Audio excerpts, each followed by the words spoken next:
agarang pagtugon. May malasakit at pag-aksyon. May dedikasyon. Serbisyo ni Mayor Vicente B. Amante at ng CIO.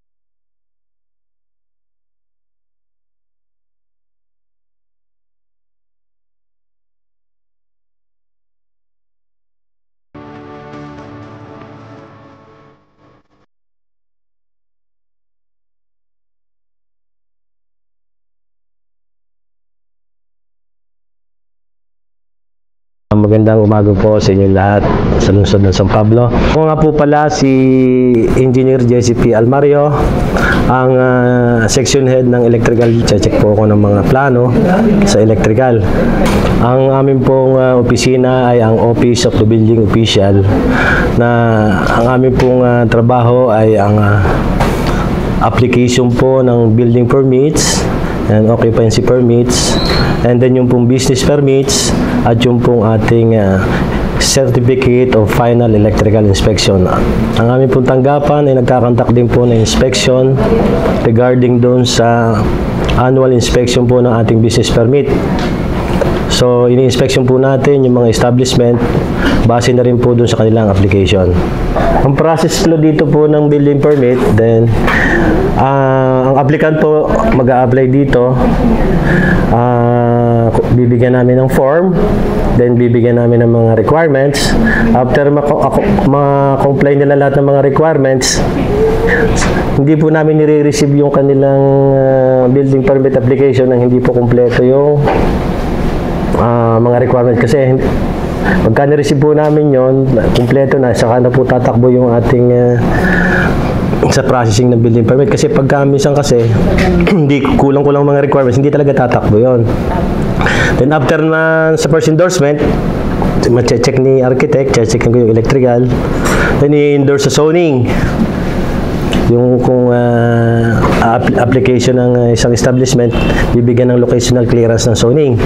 Then i-endorse din namin sa fire department, doon naman yung sa fire code na nila na requirement. After makasolidate yung sagot ng fire at saka zoning, that's the time na for computation na yung inyong building permit. Then after ng computation ng building permit, ma-process na dito, subject for payment na yon. After ng payment, second endorsement, iikot na yun dito sa mga signatory. After na mapirmahan na ng mga signatory, yun ang subject for release na yun. Ganon din naman ang process naman ng occupancy permit. Ang prerequisite kasi ng occupancy permit, kailangan ay release ang building permit.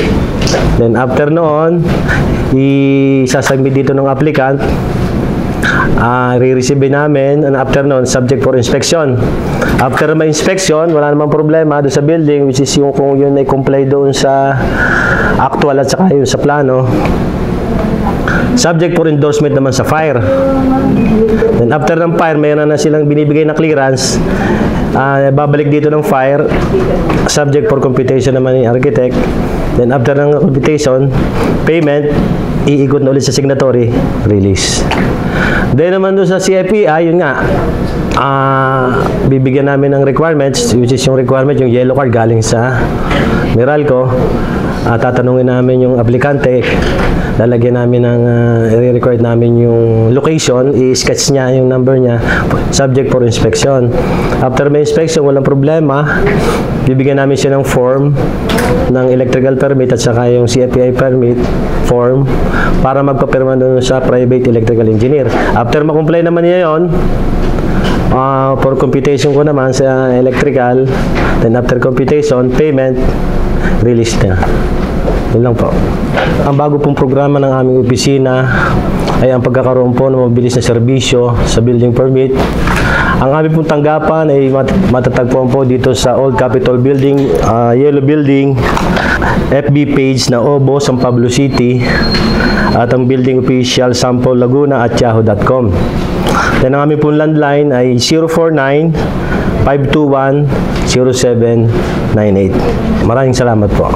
At sa palaging tagubilin ni Mayor Vicente B. Amante, serbisyong may ngiti, San Pableño ang wagi.